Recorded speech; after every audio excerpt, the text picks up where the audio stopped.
Hello everyone, welcome to Adelaide Writers Week for this session with Melissa Lucashenko. It's so fantastic to see such an enormous audience of readers here, and what a privilege it is to be here today on Kaurna land. I'd love to acknowledge the traditional owners of the land and pay respect to elders past and present. And what a joy that we get to celebrate storytelling here today, and Aboriginal storytelling at that. My name is Claire Nichols. I host the book show on Radio National. I know some of you already listen to the show, so thank you so much for that. I get to talk to incredible people like Melissa each and every week. Melissa and I have chatted a bunch of times, but this is the first time we've met face-to-face, which is so great. But do follow the show if you can. This week on the show, Rebecca Kwong of Yellowface is on the show, Nam Lee's on the show, and Melissa's going to be coming up soon. And you guys are going to be a part of that because we are recording today for the ABC. Yes, you know, we clap loudly, we cheer loudly, we make a big fuss about Melissa, and that way you can all be a part of the show. Melissa, you're going to be signing books after the session? Yeah. So Melissa's going to be signing books after the session. You can't go wrong with any of Melissa's novels, so buy them all and get them all signed. Buy early and buy often. Yeah. Buy it for everyone you know. And it is a real thrill to be here with Melissa Lucashenko today. Melissa is a Miles Franklin winner for her wonderful novel, Too Much Lip. That book brought us the singular heroine of Kerry Salter, a Bundjalung woman on a stolen Harley full of complicated, fiery love for her family and for her land. And I really think Melissa is the queen when it comes to unforgettable, feisty, modern Aboriginal women like Kerry Salter or the brilliant Jo Breen from Mullumbimby. Well, I'm a Republican, so I'll take president. Queen, president, anything. But with her new book, Melissa's taken on a pretty big challenge, I'd say. She's taking us to Edenglassie. This is Brisbane before it was Brisbane in the mid-19th century, when, for a moment, Aboriginal people still just outnumbered the white settlers, but everything was about to change. Can you please make a huge round of applause for Melissa Lucashenko?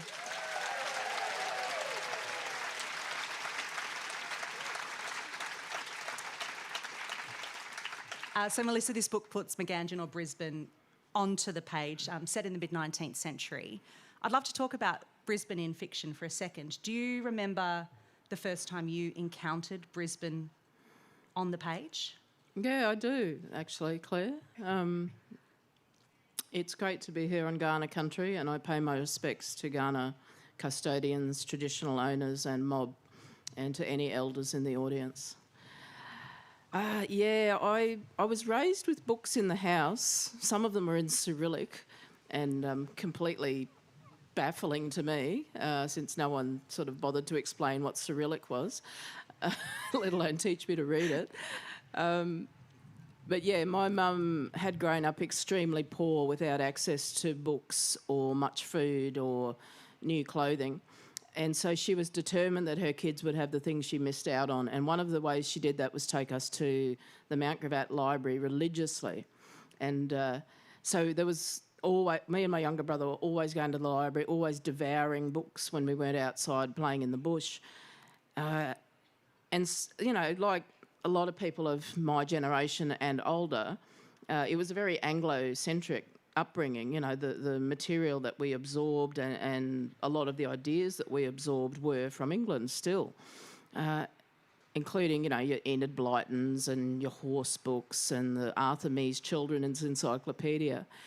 But one day I opened up a book. I think I must have been about 11 or 12, and it referred to Acacia Ridge.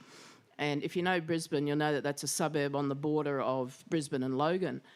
And I couldn't believe it. It was like opening up a book and finding a green tree frog in it.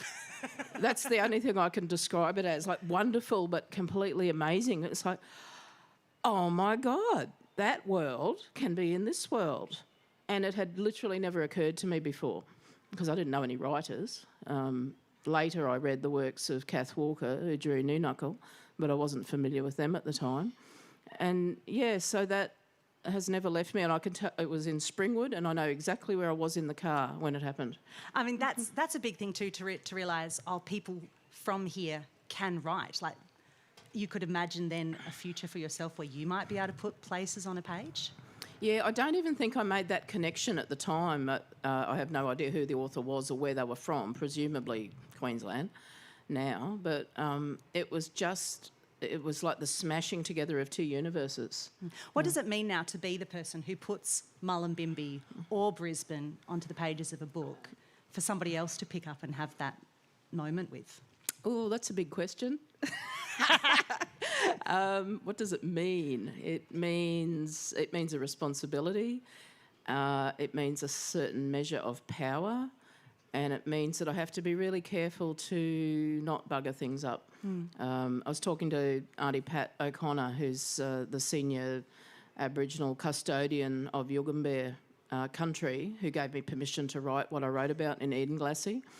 And I was saying to her about, getting the history right, and then I'd talk to Ray Evans, who's a historian from Queensland, a really brave historian. He's retired now.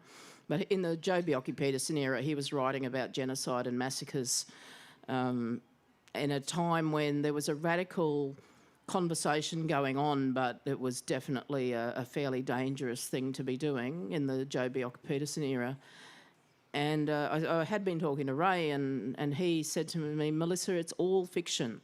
All history is fiction. And that, loosened up some restraints that I'd put on myself.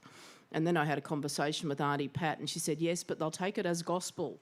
Bub, you have to be really careful and get it right. So I was, I can't even remember what the question was. Yeah, we're talking about, I guess, the power of putting this place on the page. Let's visit the history, or Stop knocking things over. Have a drink. So let's talk about Edenglassie. We'll start with the name. Remind us where Edenglassie comes from. Yeah, it's supposed to be a blending of Edinburgh and Glasgow, although that's disputed. And there was a fellow called Forbes who was the New South Wales Attorney General in the 1850s. And, of course, there was no such entity as Queensland. It was all New South Wales up the east coast, if you were talking in European terms. And so he lands in Magungeon, Brisbane, and decides that Edenglassie is a good name because that's near the part of Scotland that meant a lot to him. And he tried to bestow that name on the town, but it didn't stick. It was at the time Moreton Bay penal settlement, or had just stopped being a penal settlement maybe, and Brisbane had not been, suggested yet. So for a very brief time it was Edenglassie. And because it didn't stick, because it was a proposal that didn't come to pass, that's why I used it for the book, because I wanted to talk about things that didn't happen in this place, things that didn't happen on Yagara country and which could have happened. Because I think we can be seduced into thinking that there are no alternative futures, as well as that there are no alternative pasts. I can't remember if it was Barbara Kingsolver or somebody else who said that might have been Ursula Le Guin, who said that capitalism seems inevitable, but then so did the rule of the divine rule of kings. When you're living inside something, you can't see beyond it very often. And I wanted to see beyond colonisation that happened in that particular way. And if there's no alternative to coming in and stealing someone's country and wholesale slaughter, then in a way that gives you a free pass. If people can't imagine that there's another way to be, that there's another way to proceed in the world, then you're not inspired to fight for a better way and a better future, are you? But Palestinians know that there's a better way. There doesn't have to be the mass shooting of people lining up to feed their starving children. It's just that's what we are living inside of at the moment. And so my work is about growing hope and helping us to feel less alone and to remind us all that there's a civilised way to live. The Wiradjuri call it Yinjamara. In the top end, in Yolnumata, from northeast Arnhem Land, I think it's called Madanga, something like that. Probably not quite right. And in my language, Bunjalung, it's called Garama Malala.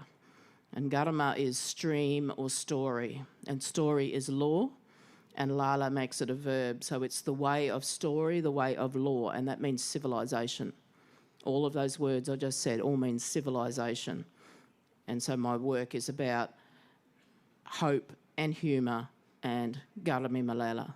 So I guess you're saying there that there's a lot of power to be found in storytelling, right? I mean, some people would think that fiction, something you pick up, you read, you put down and nothing changes, but you see your role as more than that. Can you explain what the power of a story or storytelling can be for you in your line of, in what you do? All of life is stories. All of life is stories. Barry Lopez said the only things holding us together are stories and compassion. And if we lose either of them, then we lose compassion and we lose being human. And stories come in many forms. The literary novel, since Audible started making audiobooks, and sit in the shade. If you're in the sun, find some shade and be in the shade. There's no point being uncomfortable. Audiobooks and podcasts, all that audio stuff now is making literary fiction more accessible to people. Much more accessible, and it's really, really exciting for me. I'm like everyone. I go up and down in my moods, and there have been times when I've thought I write for not a niche audience, but a fairly small audience. People who are educated, people who can afford to either buy a book or belong to a library in an urban centre, and then I read Demon Copperhead, and it's like, oh my God, of course this is transformational. Of course I need to keep writing, and just those, the great books do for me what I try to do for others. Wow. Let's go back to Edenglassie in the 1850s.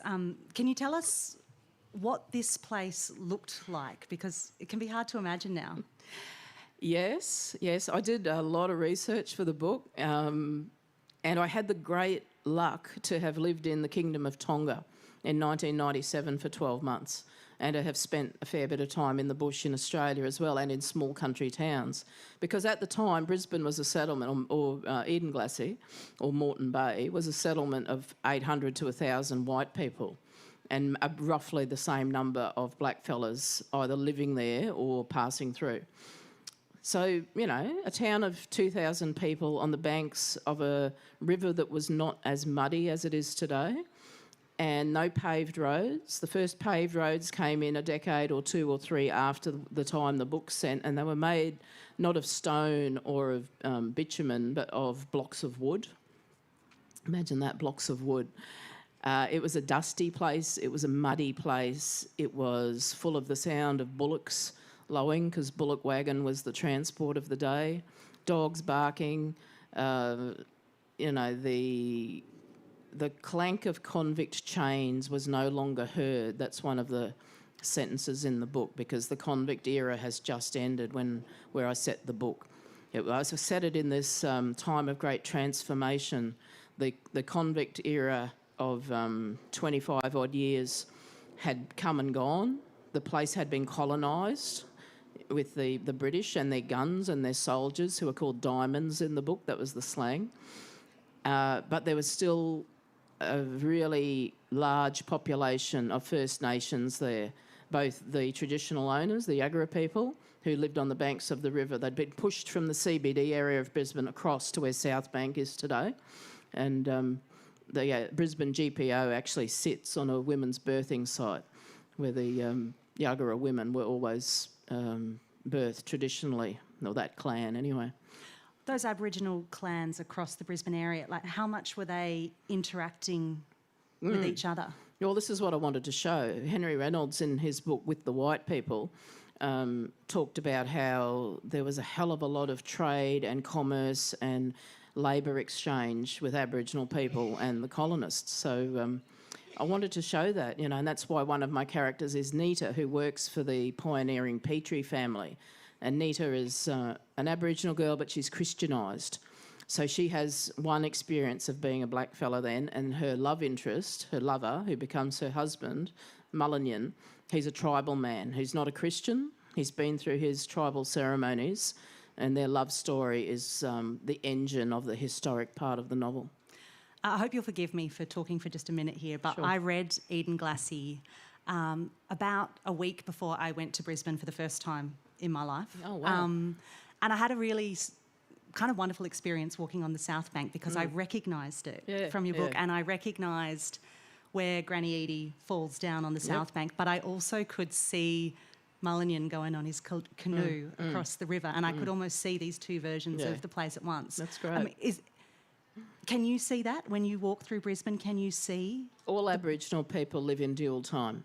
You know, if you're a cultural Aboriginal person, and I'm sure this is true for historians and it might be true for geographers or some other people, but absolutely, if you're First Nations, when you walk, you're walking in the footsteps of your ancestors if you're on country. And so you're constantly harking back and thinking about what they saw, what they smelled, what they experienced.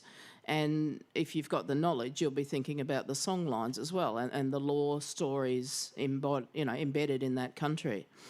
But that's great that you could recognise the story in the landscape. Oh, I mean, you just did such a great job, I guess, of painting the place. Yeah, well, it's important to me. You know, we've got responsibilities as Indigenous people to understand where we live. You know, it's it is a constant source of amazement to me that some white people, not all, but some white people have very little understanding of the places that they're born or that they live. I had a bit of land outside of Brisbane at one stage years ago, and I was talking to one of the local white people when I'd first moved up there, and I said, and there was a big mountain at the end of her road, and I said, "Oh, what's the name of that mountain?" And she just looked at me and she didn't know. That's an extreme example, but that's what I'm talking about. To be a fully human person, to be a fully human blackfella, you must know your country intimately. Otherwise, you're just kidding yourself and you're losing out on so much. But I think people are coming to that sort of understanding very slowly. The historical storyline in Edenglassie is set a generation after First Contact. Yep. I know you didn't want to write a First Contact story. Can you explain why you didn't want to write that particular story? It's a combination of not wanting to and not feeling capable. You know, there's this very tiresome conversation where people come up to me and say, "Can I write an Aboriginal story?" And it's like, well, no, and it's not me saying it, it's just reality that you can't because you don't have the capacity. To write a First Contact story, I'd have to know a lot more about Yagara people and how they lived before colonisation. And because I'm not Yagara, I haven't grown up in that particular mob. I don't have their particular stories, their particular understanding of country. I've got a pretty good grasp, good enough to satisfy the custodians with whose permission I wrote this story. But I didn't, and I also thought it was culturally useful to me to write it at a point where the numbers were about equal, you know, because dominance over other people is anathema in my understanding of Aboriginal culture. You know, to oppress another people is the opposite of Yinjamara, of Garamalalela. It's the wrong way to go about things. It's not civilised. And so to set the book at a time when the white and Indigenous populations were approximately equal is a kind of a underpinning of that idea. And an incredibly tense setting for the story as well. How long were you thinking about this book before you started writing it, Melissa?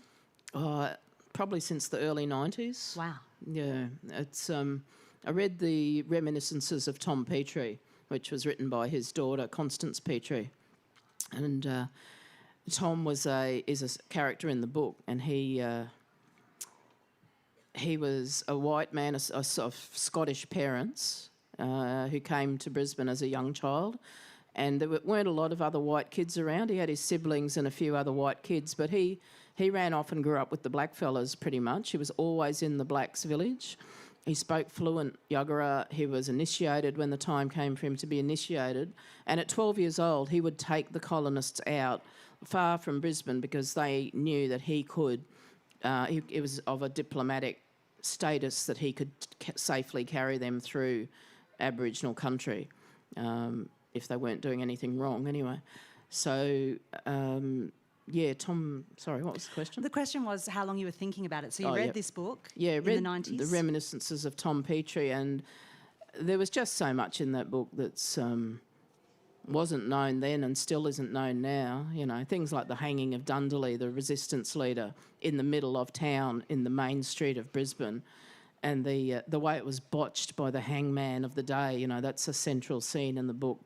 In fact, that is probably the central scene of the book, because I set it in 1855 and everything else is folded in around 1855. I've changed the dates when some things happened so that I could have Dundalli being hung in the manner he was and at the time he was, in the place he was, accurate, because that was really important. That was the time when the main powerful resistance figure was brought down by the colonial establishment. And resistance hasn't ever ended and sovereignty hasn't ever been ceded formally, but that was a turning point in race relations in Yagara country. When did you know you were finally ready to start telling this story? When I had a conversation with the senior traditional owner, and she agreed that I could go ahead. I asked her at first and she sort of said, "Oh, yeah, nah, go away and write about your own mob." And I was like, okay, well, this is a big project. If I want to do it, I'll have another crack. And normally I wouldn't do that. Normally I'd just go away humbly and accept that. And I went back to her and I said, look, this is why I want to write the book. This is what I want to show in the book. And the second time she said, all right, let's have a conversation. And she ended up giving me, like, just in maybe 3 or 4 conversations of an hour each, so much information, and it really underpinned why I didn't have the capacity to write a first contact story. You know, I learnt so much in those brief conversations. It's that really was a humbling experience. For the actual writing of Edenglassie, my understanding is you didn't really have a writing room. You were kind of living in different houses. And what were you doing? No, for the bulk of it, I had a room. I have a study wherever I'm living. But at the time of the Queensland floods, it's had an interesting gestation, this book. I did the research in 2009, or the formal library and based research of the archives and trove and stuff. 2019, then we had the bushfires. Going into 2020, I started the actual writing, and of course the pandemic came along. So 2020, 2021, I just wrote through the pandemic. Excuse me, and then in early 2022, Brisbane and northern New South Wales had the massive flood, so I was coming to the end of writing the book as my daughter was being taken out of a house by the SES, and everywhere was just going underwater, and I became briefly homeless. So it's, flood, fire and pestilence, this book. Oh, my goodness. So, yeah, your daughter moved into your place and you she was traumatised. She almost died. Oh, my goodness. Yeah. Should I read that bit from the beginning? Yeah, Give people absolutely. a taste? Yeah. Melissa is going to read just a section from the first part of Edenglassie, which is set in 2024. Just to give you a sense of the voice. I'm a bit dry, I don't know why. So, Chapter 1, The Fall, 2024. Eddie Blanket was falling towards the good Yagara earth. A calamity. At her great age, a fall meant the end. Simple as that. Broken hip, pneumonia, kaput. Even as she lost the vertical, though, Granny Eddie was rejecting the whole stupid idea. You didn't live to her age by damn well accepting things, so she was definitely not falling. Toppling, well, yes, possibly. Or teetering, like the teeter-totter in the schoolyard, remember? Hot yellow sunshine in the playground, thumping up and down with Lizzie Norman on the other end. Lizzie's terrible buck teeth bared in joy. Lizzie was dead and buried now, of course. Nearly everyone was. Eddie had buried her own kids and a husband too. She'd outlived the lot. And now here she was at Southbank, poised on the edge of the precipice herself. She observed with a kind of detached dismay her right knee buckling to the footpath outside the Maritime Museum. her walking stick betraying her to skid across the grass and into the nearest garden bed.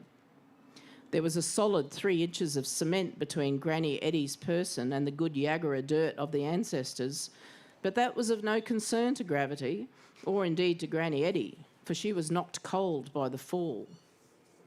Everything had buggered up, gone skew-whiff. Blurred trees grew out of wavering buildings. Human-shaped blobs stood at a right angle to normality. And something else was off too. The traffic on Vulture Street had frozen in its lane. The city cat didn't move in midstream. Even the Qantas jet roaring over the river had decided to pull up and have a jolly old breather. Granny Eddie blinked in confusion. Then her brain slowly began to crochet together a looped understanding of events. Her stupid fall outside the museum, that was right. She'd tripped on the tiniest jutting tree root, and in outrage the earth had flung itself up at her, insisting she join it. This act of remembering made time begin thumping sharply in her left temple. Ouch, ouch, ouch. Eddie Blanket lay there, registering her injuries for 2 minutes and 27 seconds. An elder, mind you, laid low in the middle of the path. Terrible, terrible, and the white fellas walking well out of their way to avoid her, to avoid even looking at her. There they go. Bugger you, Jack, I'm all right, that's your motto, eh? Christ almighty, drunk, can't you see I'm hurt and someone needs to stop and help an old black woman? And instead you go and turn your nose up at me as a drunk on metho. Good go. Bugger off then, useless. And you, I can just about see your mutt, missy. Didn't the shop have a skirt your size to make you go and buy a child's one? No shame at all. And in a sudden burst of rage, who dragged you's mob up? A person could be dead for all you care. You, I'm talking to you. This is my country too, don't I count? When all of a sudden some youngsters stopped, kneeled down and murmured in concern, a flooding relief of tears because everything hurt and somebody cared. Give me that back. Melissa Lucashenko reading from Edenglassie. I'm so glad you read that, Melissa, because you've got such a distinctive voice. It's fierce and funny and it's rude and it's real. And this has been there throughout your career. Like when you first started writing in this way, did you feel like you were doing something different than people had done before? No, see, I had no idea. I had read Kerry Hume, and I grew up on Banjo Paterson and Henry Lawson and Ruth Park, and I had read Peter Carey and some other writers, but the world of publishing was just complete mystery to me. I had no idea. Do you think your confidence in that voice has grown as your career's gone on? I'm thinking of a character like Winona, Eddie's granddaughter, who, I mean, she's so fierce, even by your standards, I would say. Like, could you have written her at the start of your career, do you reckon? I think I was her at the start of my career. Seeing the world in black and white. Well, I'm the only person in my family to have gone to university, and I sometimes feel like, it was a blessing to get that education, but it also I lost something through it as well, because I think it was Tom Sawyer who said, they're going to civilise me and I can't stand it. When I wrote Kerry Salter in Too Much Lip, I was trying to write a character as similar to myself, but if I hadn't gone to university, if I'd gone to jail instead of university. The craft becomes refined over the years, and I can write better now than I could in 1997 when I put my first book out. And I know what I'm doing with my characters. I'm much more strategic, of course. That's what develops over the decades of hard work. But it's fun. Winona was just pure joy to write, because you take the brakes off and you get to write someone that wants to burn down Parliament House and fuck them all, fuck the system, and then you've got other people who are the voice of reason, and they have that. Not that burning Parliament House down is necessarily a bad idea, but that way you get to have the debates that you want the book to be talking about.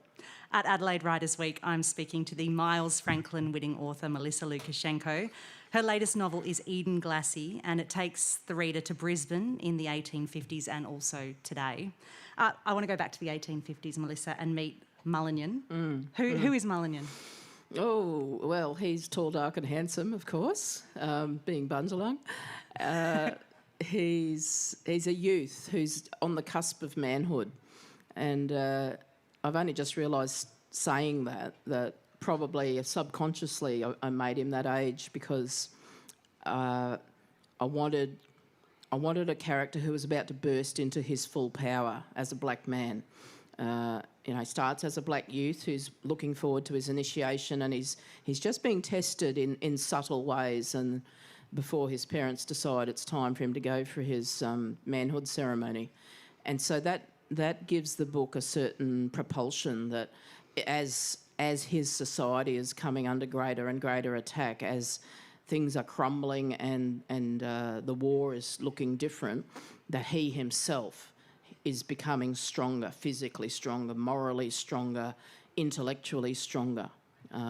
So I like playing with not duopolies, that's economics, dualities. How does he end up in South Brisbane?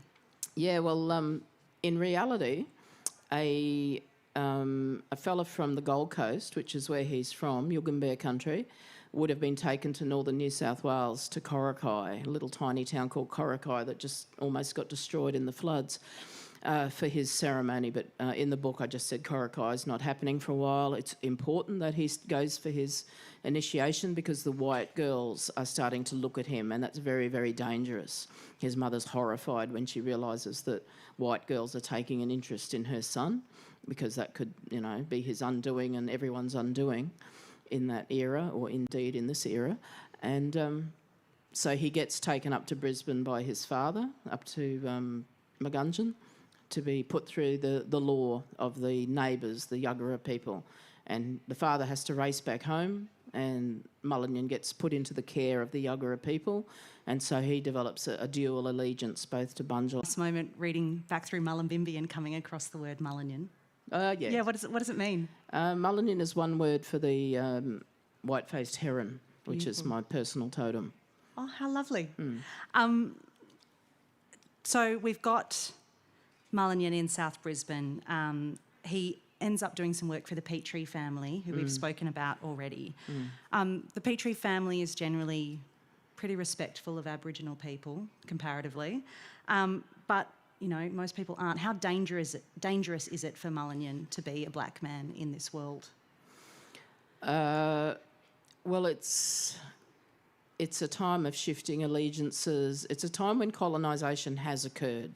So the military control of the area is in white hands, but only in the very central area of Brisbane. If you look through the historic records, there's people talking about being terrified to go a couple of miles or 5 miles outside of what's now the Brisbane CBD for fear of Aboriginal attack. And I was actually in Kyogle the other day, which is a town near Lismore, and I was talking to an old, well, she wasn't even old, she was like 70, white lady who was a retired nurse. And I said, have you been in Kyogle all your life? And she said, oh no, I came over from South Lismore. When I first came to Kyogle, she's talking about the 1970s, she said, oh, I hadn't seen an Aboriginal. I thought they were going to spear me. Oh, my goodness. Which, she was joking, but not entirely joking. And so this era of fear of the blacks and Aboriginal people being justifiably fearful of the rifles of the whites, it casts a long shadow. I know the inspiration for the character of Mullingan came in part from a real person whose name was Kipper Billy. I don't want to talk too much about what happened to Kipper Billy because I don't want to spoil the story. But the records of Kipper Billy, they say we don't know where he was from, we don't know who his family was. Was there power for you in Mullingan's story, giving him land, giving him family and giving him that, I guess, that kind of grounding as a person? That was the only way to write it.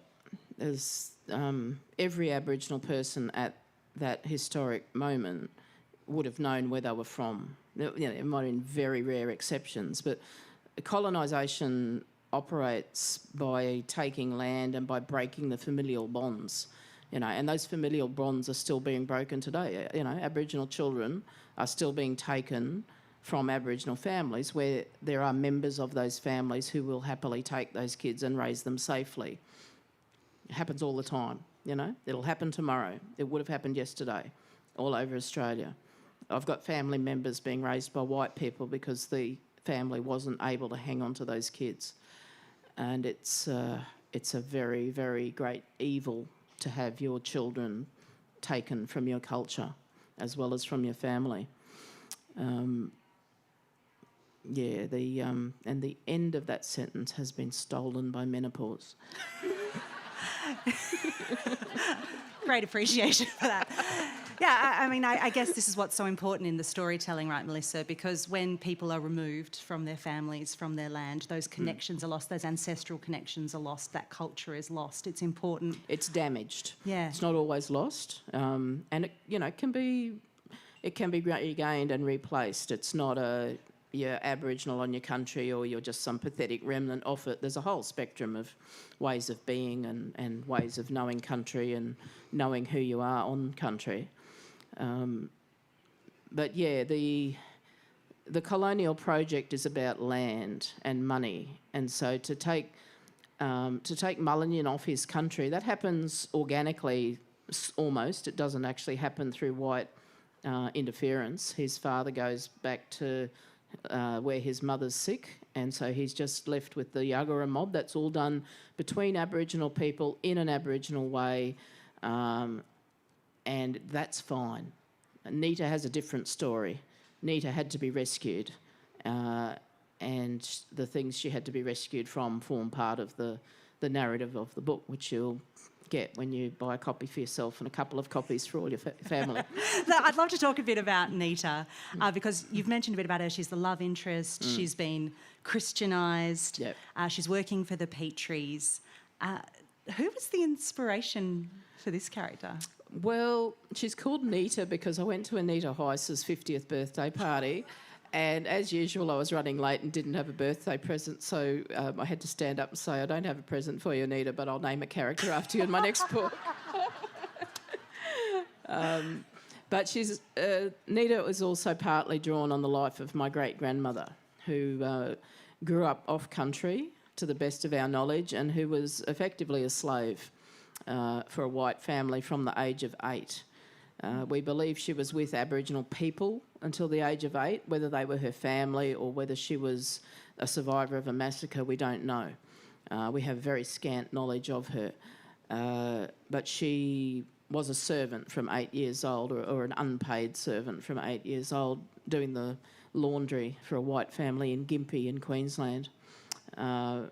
But yeah, a very smart woman, a woman who made a life in a colonial setting, and a woman who managed to hang on to most of her kids and grandkids. Not all of them. She lost one grandchild that she wanted and couldn't keep, but most of her family remained intact enough that we know each other as a family. Yeah. Is this the same great-grandmother that you reference in the the start of Too Much Lip? Yeah. Wow. Yeah, she was arrested because she shot a man who tried to rape her, a black man. And if she'd shot a white man, I don't know what would have happened, but she shot a black man who tried to rape her, and it went to court, and she actually got off the charge, and he was sent to prison for 6 months instead.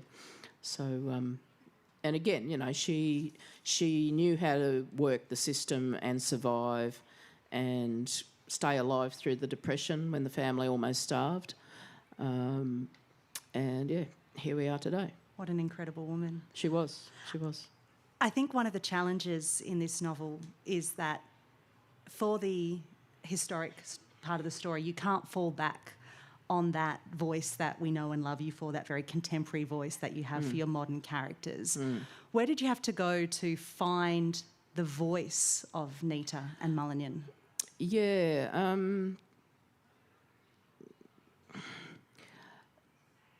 I don't know that I've ever thought about it explicitly, Claire, but there's a lot that remains of Aboriginal life and culture and language and voice that hasn't changed all that much, I think, from early times. And, for example, Granny Eddie, to go in the other direction, a lot of my mum and Granny Eddie, and also a lot of an old lady called Auntie Hilda Muir, who was from Borroloola, who I helped write a memoir years ago.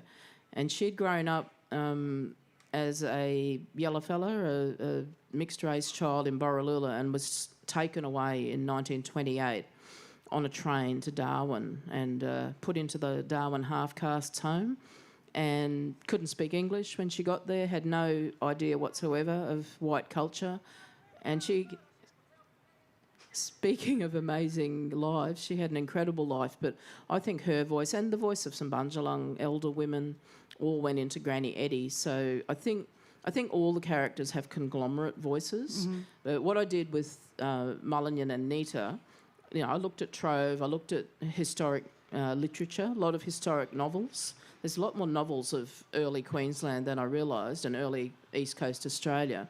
So I read some of them, the Ultima Thule books, and a lot of books. A book called The Land Takers by Brian Penton, and Penton was a editor and a journalist, a writer who spoke probably to someone like Durham Boy, James Davis, who was a former convict who went off and lived in Wide Bay with the Aboriginal tribes for 17 years, I think it was. And he came back, Davis. He was I think he had a shoe shop in the Brisbane CBD when he came back, and he would never talk to anyone. He would never say anything about when he'd lived out with the blacks. And he said, if people want to know about living with the blacks, let them go out and live with them themselves, because I'm not going to talk about it.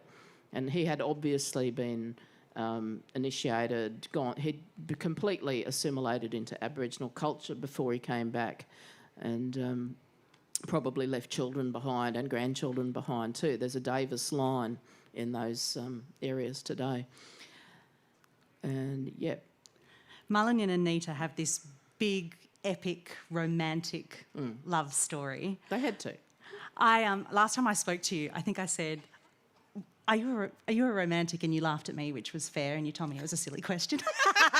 And then I read a review that actually said that your work's actually quite horny, and I thought maybe I should have asked how horny your work was. I mean, how important is it for you to write about desire and connection? Because this is a big theme in all of your books. Well,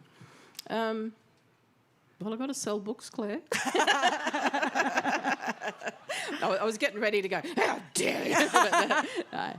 Oh, look, Aboriginal people are human, we might suffer, but we laugh and we fight and we fuck and we do all the things that everybody on the planet does, and that has to be shown on the page. And the people, the men are just gorgeous specimens, all of them. Two boy, oh, she's dropped her microphone. They're Bundjalung. Yeah.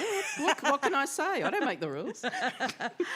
You have talked before, you kind of flippantly say, I've got to sell books, but you have spoken about this, that, you catch more flies with honey than with vinegar. How much is this forefront in your mind when you're sitting down to write and you want people to confront Brisbane's history, but you also want people to read and love the book? I want people to be moved. I want people to have an emotional experience, and I don't want to add to the misery of the world.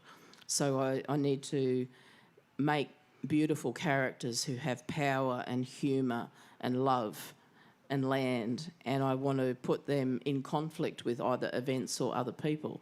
That's what I do.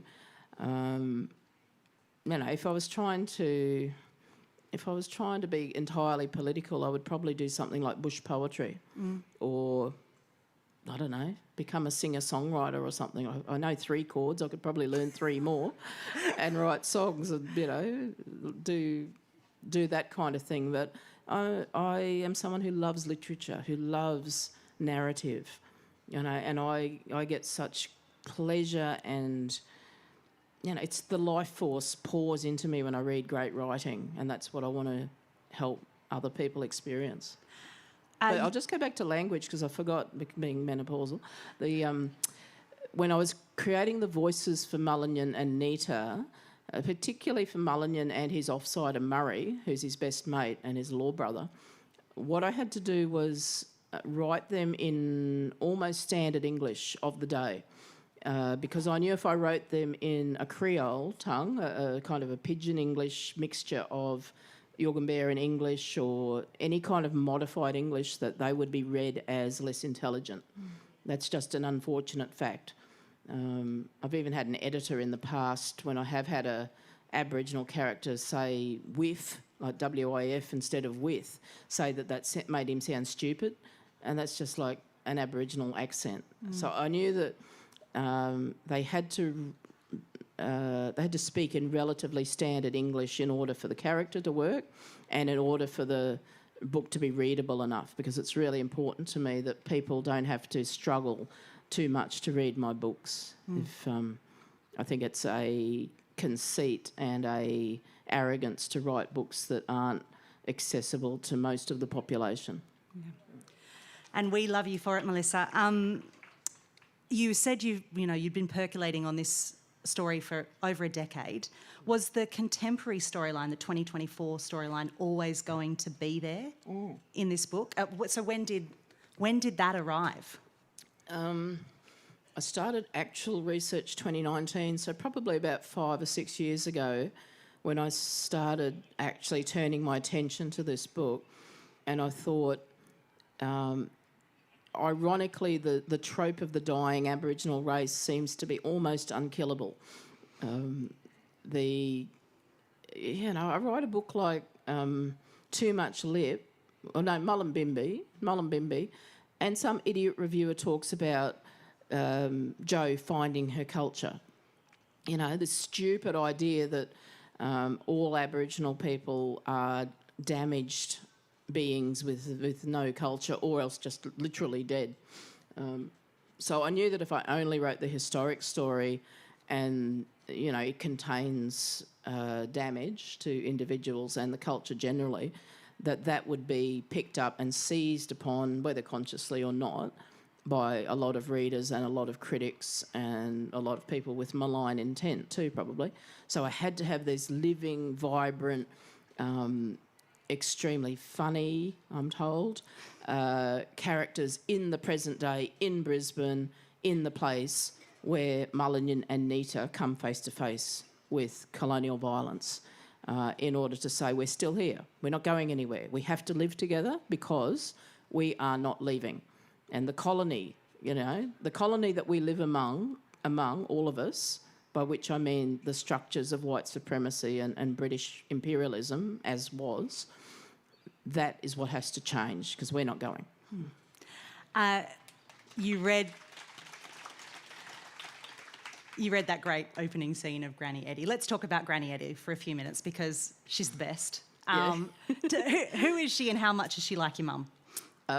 She's a lot more like my mum than I intended, although my mum went to a lot of effort to hide her Aboriginality for most of her life. Until probably the last decade of her life, she kept pretty quiet, except among the family, and there was a few Aboriginal families locally that knew that we were black. I mean, my oldest brother looks very black. He can't hide it, but those of us who are fair were encouraged to assimilate and survive that way. So Granny Eddie's proudly Aboriginal, and she's dark enough that she couldn't assimilate if she wanted to. Couldn't hide if she wanted to, was a better way of putting that. But apart from that, the attitude, the words, that kind of, buggy you, Jack, I'm all right. I can just hear my mum saying that. That's exactly... And she talked about mobs of people as crowds. And when I went back into Trove and the old materials, that descriptor of a group of people as a crowd, that crowd over on the hill, that crowd in town, it's just these little slight differences was really fun to tweak the language and evoke the era. And she's so oppositional, isn't she? Yeah. I should say she's also based a bit on a Bundjalung elder who's passed now, who I helped also with a private memoir, and had spent a lot of time with in the year immediately before I wrote the book, from the Williams family. But, oppositional. She's what's called a polarity responder. Does anyone know what a polarity responder is? I don't. Oh, brilliant, brilliant. It's the best thing. Look it up. Look it up. Yeah, she's contrary. Mum always said to me, "You're contrary. That's what you are. You're contrary," and that's what Granny Eddie is. So that allowed me to play with history a lot, because whenever any historical argument was put to her, she would, normally flip to the other side, because that's what she likes to do. She likes to be contrary. I was speaking to another Aboriginal writer, Melanie Sayward, recently, and she was talking about how much you've inspired her work and this credo you have of beauty, power, humour, land as being central to what you give your characters. Yeah. I wondered what it's like for you to know that this next generation of writers are looking to you as an idol, as a guide. Well, I had great teachers, so I feel quite confident about that. I'm drawing on people like Auntie Barb Cummings from Darwin, and Uncle Les Collins from Cherbourg, and a whole host of Aboriginal teachers. Alexis Wright, who I know was here earlier in the week. A lot of people, and we're all carrying the same thread. We are all carrying the same sensibility through probably from thousands of years ago. If we're trying to write within the context of Aboriginal law, we're not necessarily telling the same stories, but we are speaking in the same voice that has been voiced here for a very, very, very long time, if we know what we're doing. There is, I think it's going to be a really good year for First Nations fiction this year. We're only in March. I've read 2 incredible books from your patch of Australia. So we've got Charlene Alsop writing The Great Undoing. She's a Bundjalung writer. We've got Michaela Saunders, a Guri writer, writing Always Will Be, which is a fantastic collection of new fiction. Does it feel like there is a bit of a surge in terms of First Nations fiction at the moment? Yeah, absolutely. And there's structural reasons for that. And, we're now into the second and third generations of Aboriginal people who are fully literate in English and going to university and have some kind of access to the lifestyle that you need to write a novel. But yeah, Michaela's voice is really interesting, I think. Michaela Saunders, I see a lot of my own ethos reflected in what Michaela does. To a really surprising degree sometimes. And there's power, right, in the more stories there are about this part of the world, the more Bundjalung stories, the more Guri stories. So long as they're from people who are culturally knowledgeable, and Michaela is. We have to be careful of people who are new to their Aboriginality standing up and telling the same story that is really palatable, which is one of, I've lost my culture, I'm coming back to being Aboriginal and I'm new, and that's a much more damaging story than might be obvious from the outside, because it places us as diminished when there's plenty of us who know where we're standing, who know what we're on about, and who have a great deal to teach Australia and the world. And while I'm on the topic of teaching Australia and the world, I just wanted to mention that, as you can see by my wearing of the keffiyeh, that I have deep concerns about what's happening in Gaza at the moment. My daughter-in-law has family members who are at grave risk of being killed and who are very, very hungry right now. And I also wanted to mention that the Adelaide Festival, not the Writers' Festival, but the Adelaide Festival, contains on its board Amanda Vanstone, who is also a board member of Lockheed Martin Australia. And the fighter jets that are currently bombing Gaza are manufactured by Lockheed Martin. And so I think it's a great concern as a taxpayer and as a citizen of the world that there is such a strong connection between Lockheed Martin, the merchants of death, and the Adelaide Festival. And I would ask you all to reflect on that. Thank you. Are we really that hard up as a country?